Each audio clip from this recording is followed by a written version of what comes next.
Bayangkan, sofa nggak ada, balik ke Marwah nggak ada, sofa dari Marwah ke sofa lagi nggak ada.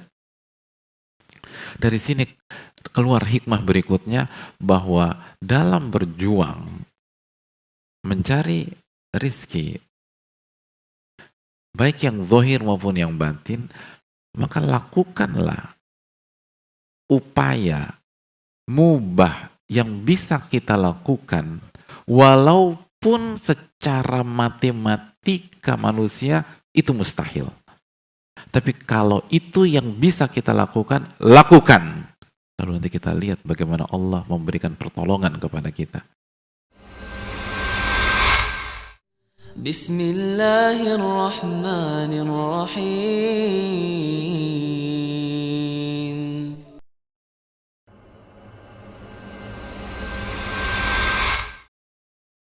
Mari kita lihat dan kita simak kisah yang selalu menginspirasi umat manusia. Ketika Nabi Ibrahim alaihissalam meninggalkan istri beliau di lembah yang bernama Bakkah tanpa ada satupun titik kehidupan di sana.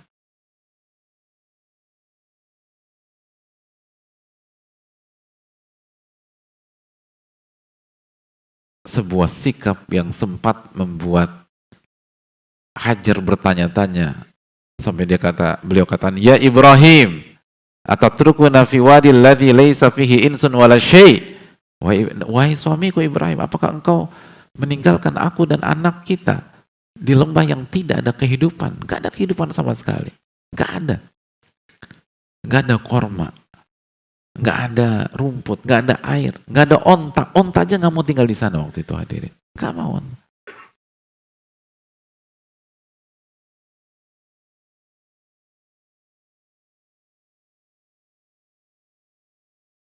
Lalu ketika ditanya oleh Hajar, Nabi Ibrahim diam. Ditanya lagi, diam. Lalu karena diam 3 kali, lalu Hajar merubah pertanyaannya, Allahu amaraka bihadza. Apakah Allah yang memerintahkan engkau melakukan hal ini?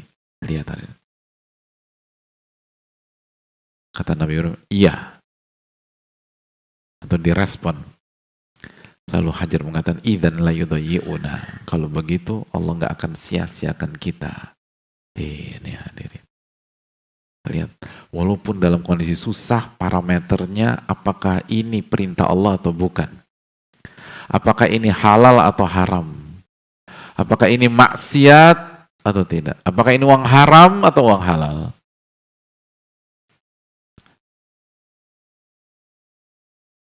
Hajar ketika mengatakan itu bukan sedang bergelimang harta.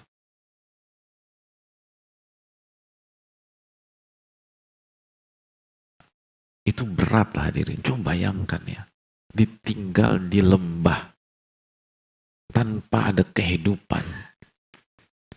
Coba kita tanya ibu-ibu. Ibu-ibu, udah tidur? Oh, alhamdulillah belum. Gimana perasaan ibu-ibu sekalian?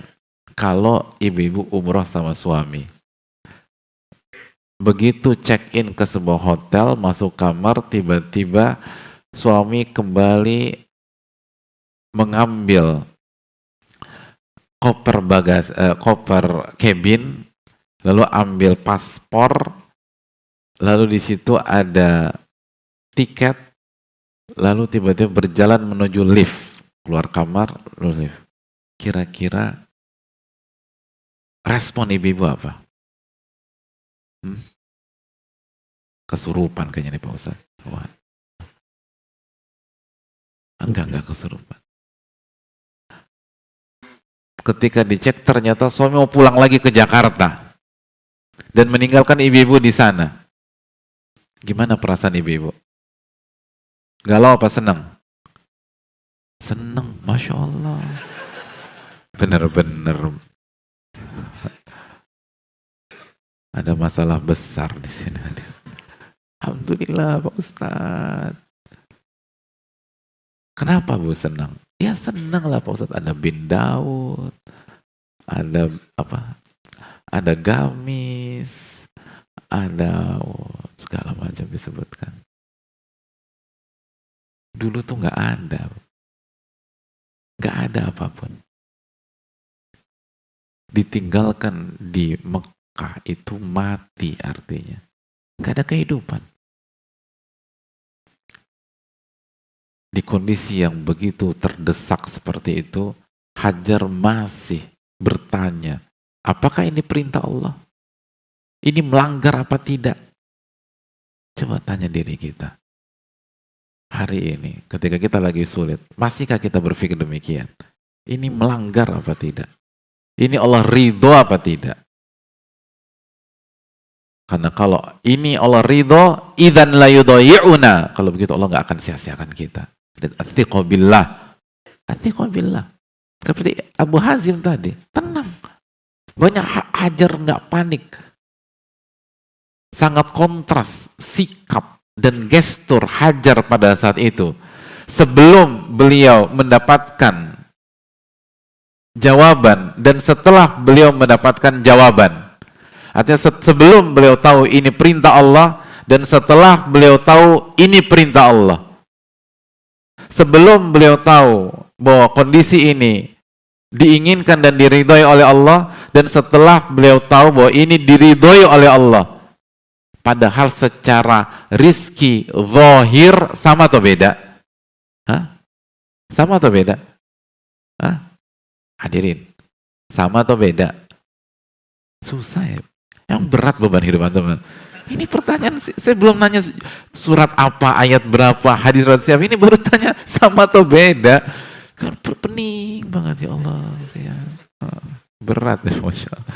Semoga Allah ringankan beban-beban kita. Amin.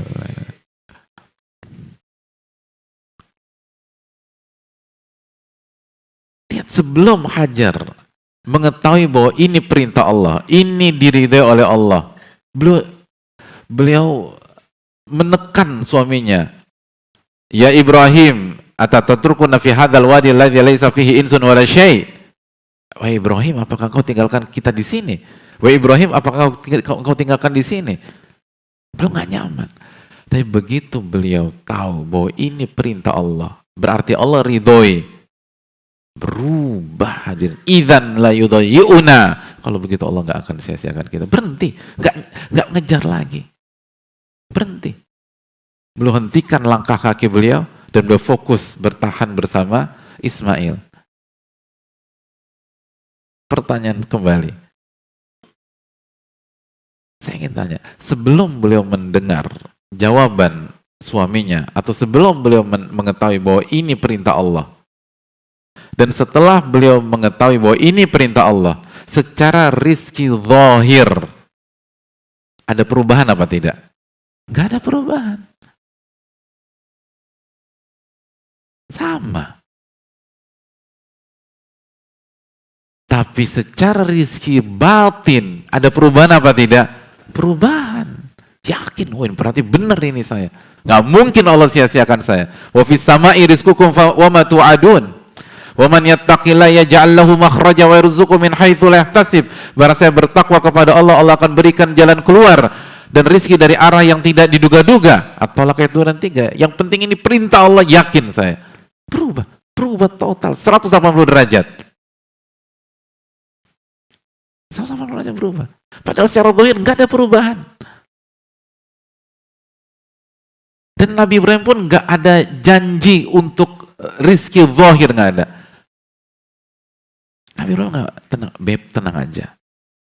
Aku langsung transfer 500 juta, santai. Gitu. Tapi juga percuma transfer 500 juta, nggak ada tukang mie ayam di sana, nggak ada mandi laham di sana, nggak ada yang jual, nggak ada gunanya. Tapi nggak ada perubahan, hadirin. Tetap rizki zahirnya sama, persis sama. Kok bisa beda 180 derajat? Dan hanya dalam hitungan waktu yang sangat singkat. Itu seorang mukmin, hadirin. Itulah pentingnya zikrullah. Dalam berjuang, ala bidzikrillahi tatmainul qulub. Ketahuilah dengan mengingat Allah hati jadi tenang. Padahal kondisi sama. Terus, apa yang dilakukan oleh Hajar? Hah? Yang dilakukan oleh Hajar apa? Healing Apa yang dilakukan Al-Hajjar? Hah? Hah? Window shopping? Hah?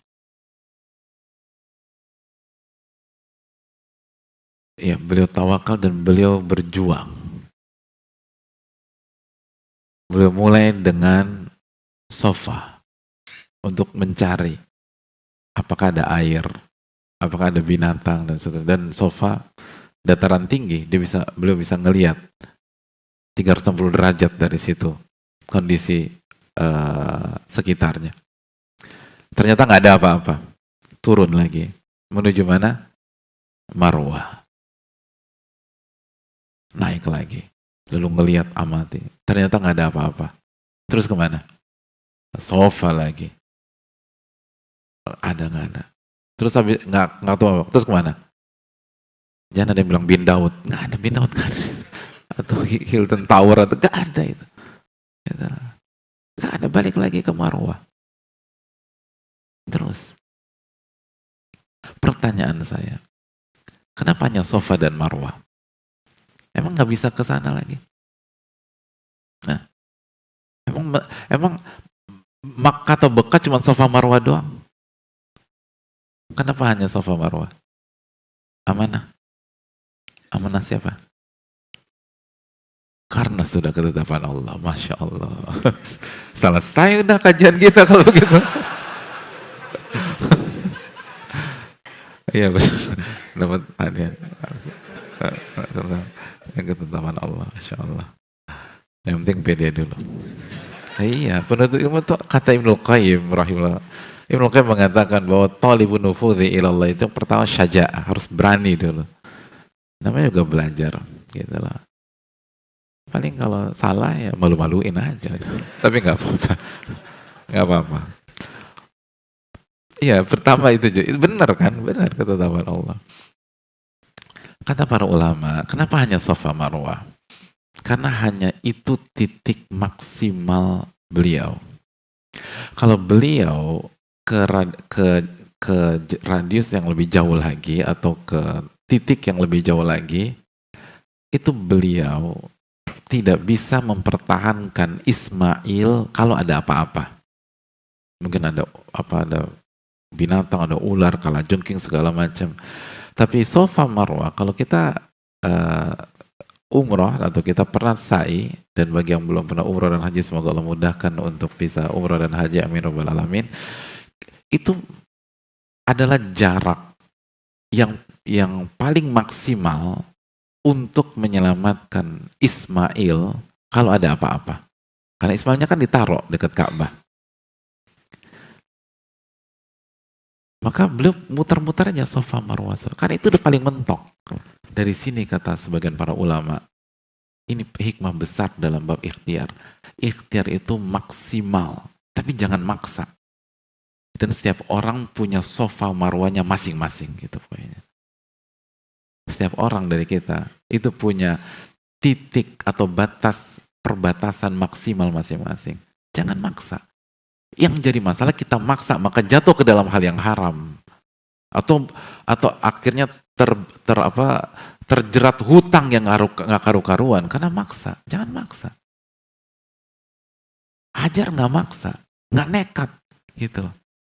Makanya Hajar nggak sampai Kampung Melayu, nggak bisa diakses. Tapi gimana? Sampai Jatinegara gitu, nggak bisa. Jangan remehkan spirit seorang ibu loh dalam mempertahankan anaknya. Ibu itu kalau udah tentang anak, luar biasa. Benar nggak ibu?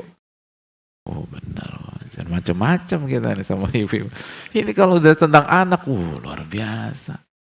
Semua kita akan melihat kekuatan, ketangguhan wanita yang mungkin kita nggak pernah lihat sebelumnya. Tapi kenapa hanya Sofa Marwah, Sofa Marwah, Sofa Marwah? Emang nggak bisa? Karena ada batas maksimum gitu di ikhtiar kita. Makanya berjuanglah sampai pada titik Sofa Marwah kita masing-masing. Bukan maksain diri. Dan kalau kita ragu, tanya kepada ahli ilmu. Apakah ini masuk ke dalam ad-daruratu bihul mahdhur apa tidak? Apakah ini kondisi darurat yang membolehkan hal yang haram atau tidak? Tanya, jangan kita berfatwa. Jangan kita mufti untuk diri kita sendiri. Kita bukan siapa-siapa. Tapi hukum asalnya adalah ada batas. Lalu apa yang terjadi? Bayangkan, sofa nggak ada, balik ke Marwah nggak ada, sofa dari Marwah ke sofa lagi nggak ada. Dari sini keluar hikmah berikutnya bahwa dalam berjuang mencari rizki,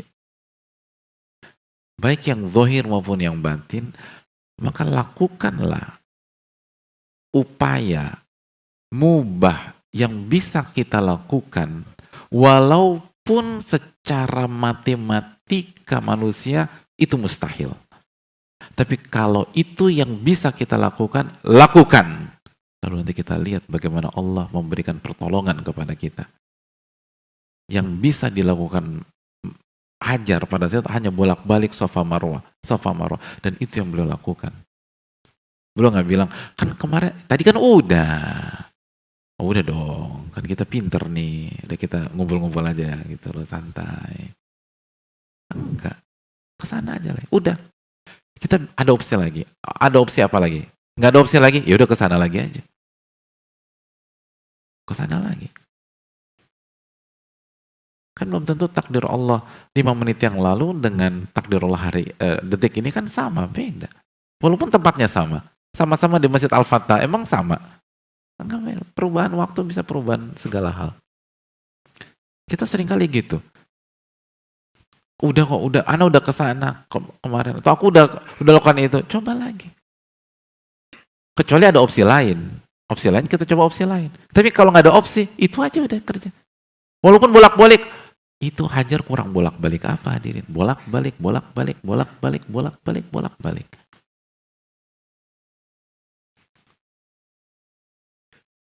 Itu penting.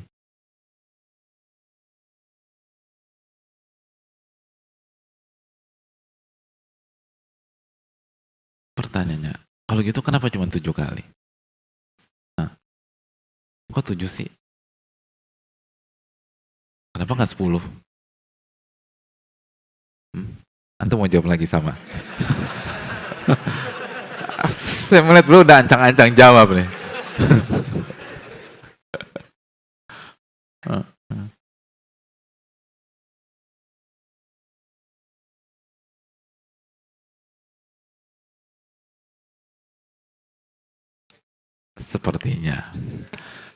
Sepertinya begitu.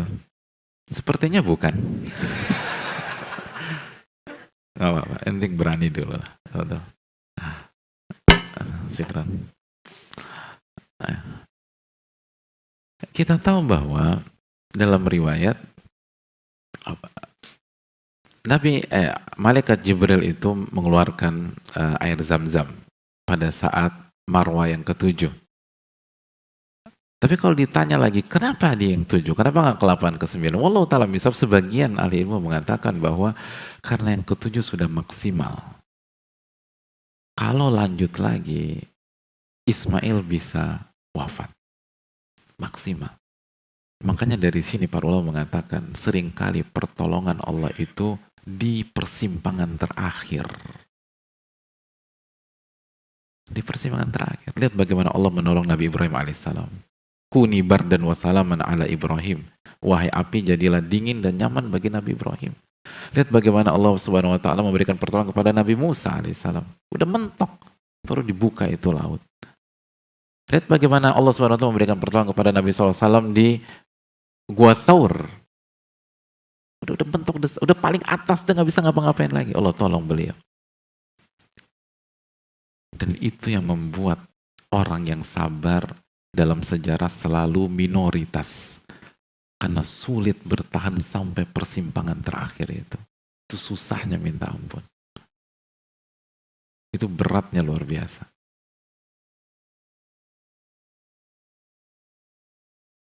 Itu beratnya luar biasa. Dan tetap tawakal sama Allah Subhanahu wa taala.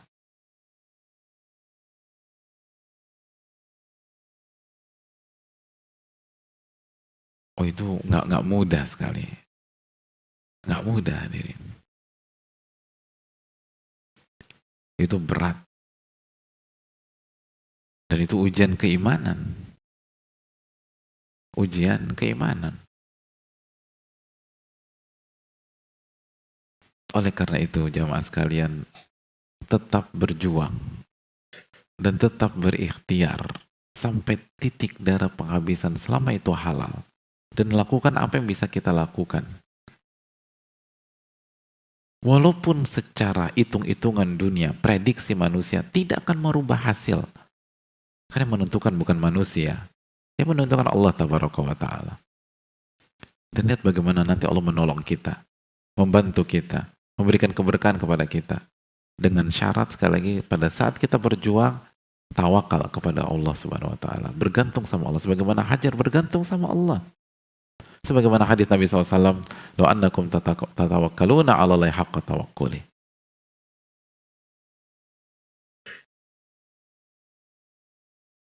Dan Allah berfirman dalam surat At-Talaq, "Wa man yatawakkal 'ala Allahi fahuwa hasbuh." Barang siapa yang bertawakal kepada Allah, Allah akan cukupkan. Allah akan cukupkan. Allah akan cukupkan. Pasti ada pertolongan dan pasti ada pencukupan. Tidak usah risau. Maka itu yang hilang bagi kita. Makanya kan dalam hadits Abu Mas'ud kan apa kata Nabi SAW? "Idza anfaqa ar-rajulu 'ala ahli nafaqatan yahtasibuha fahiya lahu shadaqah." Apabila jika seseorang memberikan nafkah kepada keluarganya dengan sebuah nafkah dan dia ihtisab, maka itu sedekah. Ihtisab. Ihtisab. Apa arti ihtisab? Mengharapkan pahala dari Allah. Mengharapkan pahala kepada Allah Subhanahu wa Ta'ala. Itu yang hilang dari kita. Kita cari nafkah itu enggak ihtisab. Ihtisab itu kata para ulama mengharapkan pahala. Makanya orang yang ihtisab itu ketika mencari nafkah gembira hatinya. Kenapa? Karena orang kalau menjalankan sesuatu dengan harapan yang besar, optimis. Optimis, senang. Kapan kita terpuruk? Ketika kita merasa nggak punya harapan lagi. Makanya banyak orang bunuh diri. Kapan? Ketika dia merasa nggak punya harapan. Makanya masalah nafkah ini hadirin, yahtasibuha. Yang pertama kali kita benarkan niat dulu. Niatnya mencari pahala, mencari keberkahan, mencari karunia Allah Subhanahu wa Ta'ala. Dan kita pasti akan optimis. Bagaimana nggak optimis? Wong kita berharap kepada Al-Ghani yang maha kaya. Kita berharap kepada Arhamur Rahimin yang maha penyayang. Kita berharap kepada Al-Muhsin yang maha baik. Hadirin, simpel aja, ketika kita dapat kesempatan berbisnis atau mudharabah atau syirkah dengan orang yang paling kaya, paling baik, paling penyayang di Jatinegara. Semangat apa enggak tuh hari-hari itu? Semangat. Kenapa? Harapan besar. Orang paling kaya, jago bisnisnya, baik, paling karim, udah selesai. Senang kita. Walaupun hari itu kita nggak punya duit, tenang kita, tenang. Lo kok nggak punya duit masih bisa senyum? Karena gue punya harapan. Gue lagi join sama Pak Fulan, kenal kan? Oh itu orang paling kaya, paling jago bisnis di Jatinegara. Gue lagi joinin sama dia. Kalau itu dengan manusia, lalu bagaimana dengan Ar-Rahmanur Rahim? Bagaimana dengan Akramal Akramin? Tapi kemana iman? Kemana tauhid kita ketika mencari rezeki? Kemana semangat kita ketika kita mencari nafkah? Semangat yang lahir dari berharap kepada yang maha kaya, yang maha pengasih, lagi maha penyayang, yang maha baik, yang tidak pernah menzalimi hambanya. Nggak mungkin dizalimi. Wa annallaha laisa bidzallami lil abid, dan Allah nggak pernah menzalimi hamba-hambanya. Surat Ali Imran ayat 182. Pasti dikasih, tapi sabar. Inna nasra ma'as sabar. Kemenangan itu selalu bersama kesabaran. Sabar. Yang namanya sabar berarti ada ujian dari sisi waktu. Kalau langsung dikasih, nggak perlu kita sabar. Adanya sabar itu karena seringkali antara ujian dan pertolongan itu butuh waktu, dan di situ inti ujiannya. Kita bisa nahan apa enggak? Kalau nggak ada jeda waktu, maka tidak ada kesabaran.